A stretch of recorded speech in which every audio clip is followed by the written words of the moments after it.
Yun, pupunta na ho kami sa Riau, Quezon. Ngayon, nasa C5 Parañaque pa lang po kami. At mayroon pa po kaming dadaanan mamaya para makasabay sa aming paglalakbay sa Riau, Quezon. Let's enjoy the extreme, the real extreme. Ayun, kasama po natin dito ang riders ng WBRC, Western Bicutan Chapter. Ayun, samahan nyo kami at mag-enjoy tayo sa aming paglalakbay. Ayan, ngayon nasa SM Sukat na kami at papunta na kami doon sa aming pupuntahan na meet up sa may Sea Oil. Ay nag-aantay kami dahil may stoplight po dyan, hindi po traffic yan, may stoplight po dyan, inaantay po namin mag-green bago po kami gumora. Sige, antayin nyo at papunta na kami sa aming meet up place para sunduin yung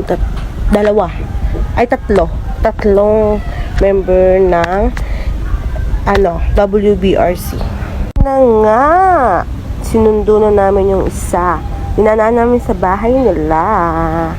At ayun, hindi nakita ni Papa dahil nakalagpas na pala kami ng Sea Oil. Tinatawag pala siya ng dalawang membro ng WBRC sila, kaya doon tinatawag na pala siya, hindi siya nakita. Kaya nung pinuntahan namin tong isa, sabi niya nasa may Sea Oil na daw po kami. What? Pinuntahan po namin si advisor, sabi ni advisor nasa may Sea Oil daw po yung dalawa. Nakapay si Victoria. Doon ako nakasakit.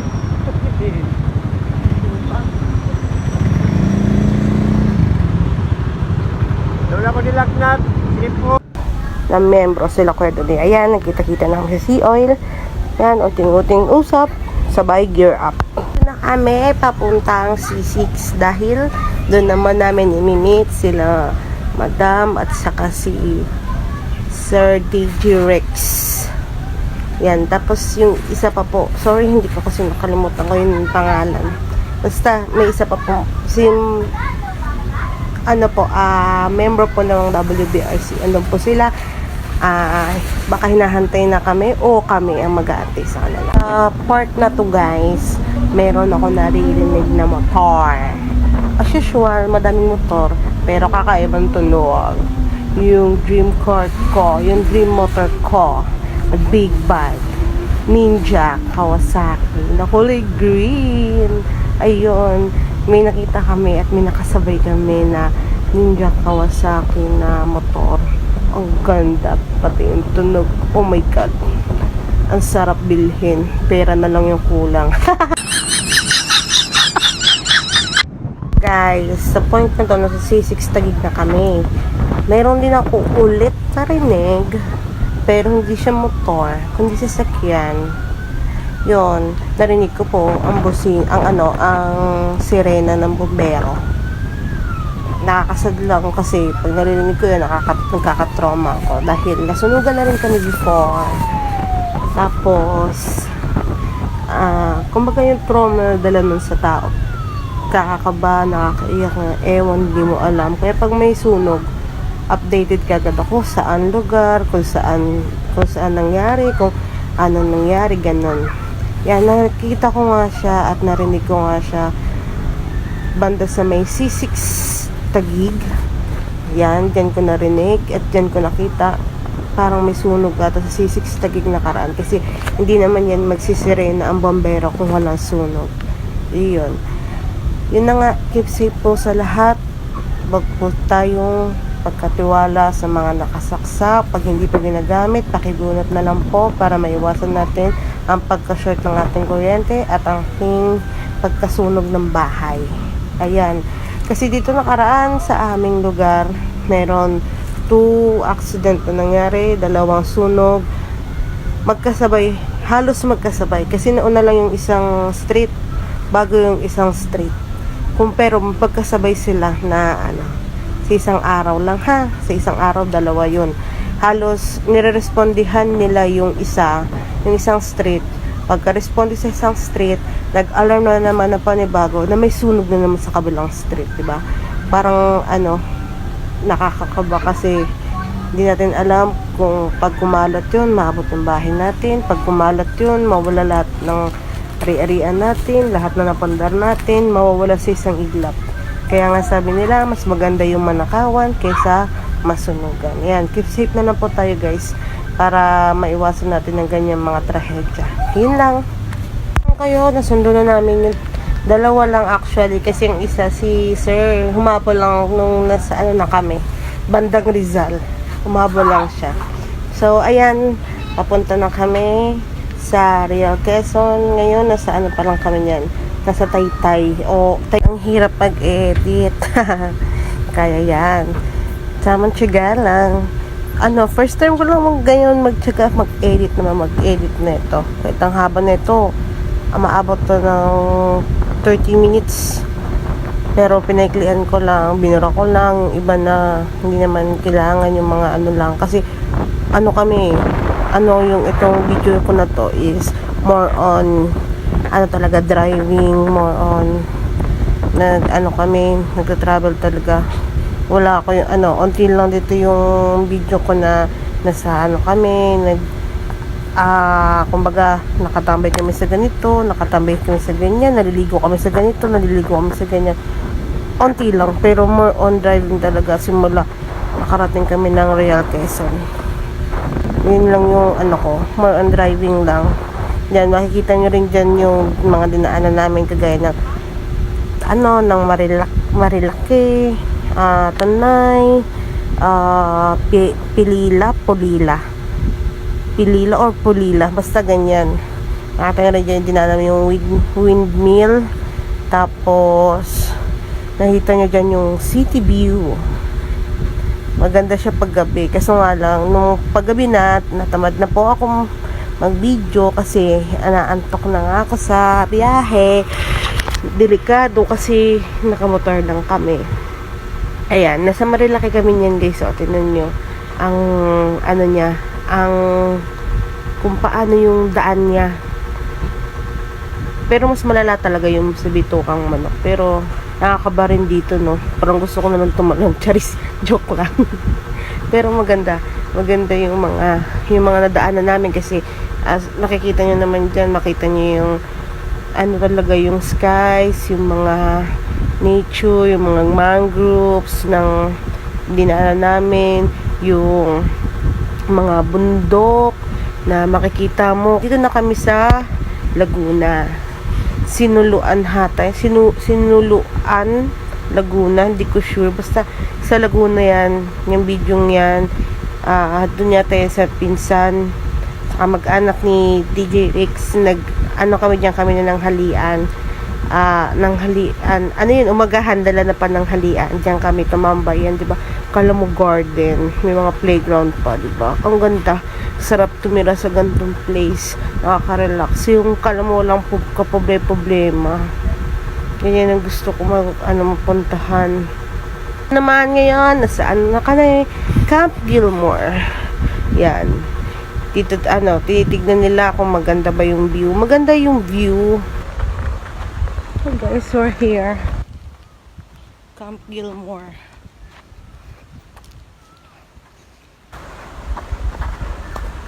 Tingnan yung view. Ang ganda guys.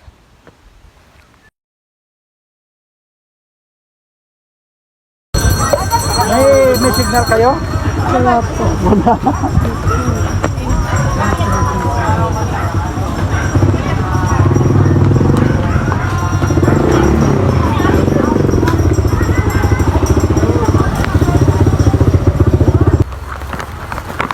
Lakad, boss. Lakad. Lakad na tayo, lakad. Lakad. Lakad tayo mga amigo. Ano sila? Grabe ng tubig. Parang kulay brown, kulay kape na yata ang tubig. Parang mukhang puro ano na yan. Walang tubig. Parang kalabaw na nalilig dyan.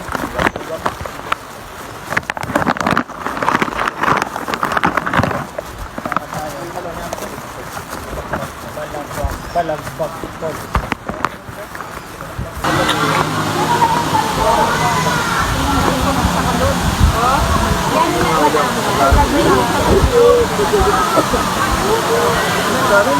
Chocolate. chocolate.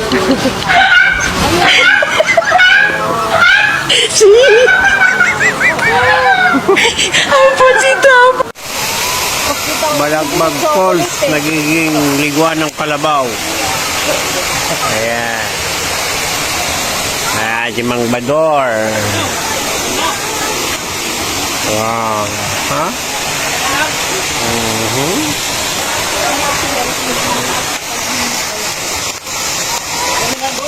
Yun na nga, napasabi na receipt father ng Balagbag Falls. Naging liguan ng kalabaw. Kasi, totoo naman. Pero hindi namin sinisiraan yung yung may-ari ng balagbag or yung namamahala sa balagbag. Kasi, summer po ngayon, usually nangyayari talaga yan. Pero,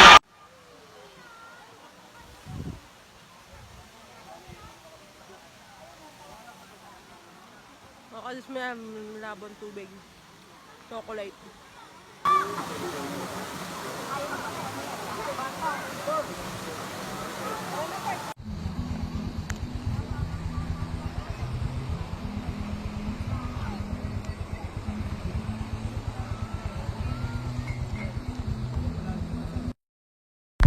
Ayan, nasa trailer labor site po kami. Hindi ako napag-video dahil wala signal at umulan po. Ayan, nung kuha ko niya yan is nung paalis na kami. Pero naligo po kami dyan. Ang sarap ng tubig, ang ganda, lakas ng agos. At sobrang linaw kesa dun sa kabila na pinagagawa na yung unang pinuntahan namin. Tapos ngayon, next destination, we're going to visit the dalawang mag-asawang bato sa Mapaldan. Basta yun. Hindi ko sure. Yun na kami sa aming biyahe. Ayun. Gear up na naman ulit. Going to visit the dalawang mag-asawang bato. Yan. Yung sa pagpunta namin doon sa dalawang mag-asawang bato, medyo matarik yung yung daanan. Pataas, pababa. Sobrang tarik. Tapos, may iba pang rough road. At yun na nga nakakatawa kasi sinabi ko, nung pag nakabalik na kami, nakita na namin yung mag-asawang bato. Ngayon, pagbaba namin, sinabi ko sa papa ko, kasi matarik yun, sabi ko, huwag mong ingat ka, baka mamaya, dire-diretso tayo, sa dagat tayo dire-diretso. Yun na nga, hindi nagkamali. Pero hindi kami sa dagat diretso. Nung pagbaba namin, okay naman. Nung pag-angat namin, yun, nasemplang kami dalawa. Thanks God kasi hindi naman masyadong malala kasi maayos naman kumbaga maayos naman yung pagkabagsak namin, charis. Kumbaga yung may minimal dance kumbaga. Pero okay lang naman kasi pagkasimplang pag-akyat namin, sabi ni Papa, na-aksidente ka na nga pero siniswerte ka pa. Alam niyo kung bakit? Kasi nakapulot siya ng 50 after namin. So may hemplang pag sasabangin kami ngayon.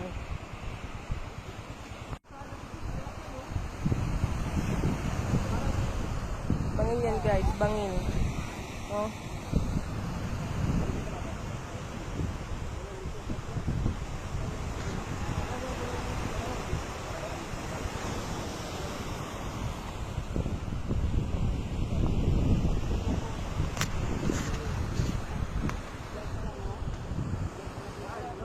Ayan yung sinasabi ko guys, yung daanan na yan, oh. Yung pababa na yan, oh. Sinazoom ko. Yung pababa na yan, dyan ko sinabi na mag-ingat ka, baka dire-diretso tayo sa dagat tayo. Bagsak natin na ito. Dagat yung dire-diretso namin. Ngayon, pagbaba namin, na nga kami, pagkurbada namin, doon na kami na semplang. Ang ganda ng view. Wala, nag-video ko. Nagasgasan lang yung tempered, pero wala namang baso. Nga, sabi niya, baka nabasa yung cellphone niya. Sabi ko, gasgas lang kasi naitukot ko, kasi nabibideo ko noon, naitukot ko yung, yung cellphone niya. Yun, tumama sa bato, buti ka hindi na basag.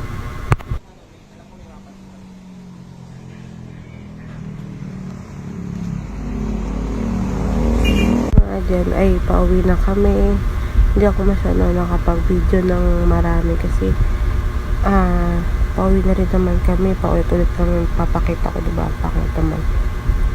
Kaya yan, pauwi lang kami. Binidyo ko lang yan nung pauwi na kami.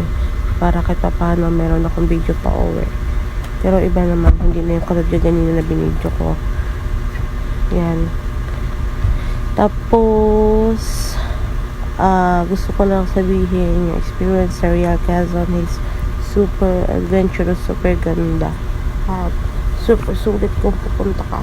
Kasi yung mga liguan doon, hindi naman umaabot ng magkano yung babayaran mo. Kasi doon sa isa na pagtanong kami, 20 pesos per head. Doon sa isa naman, 80 pesos per head.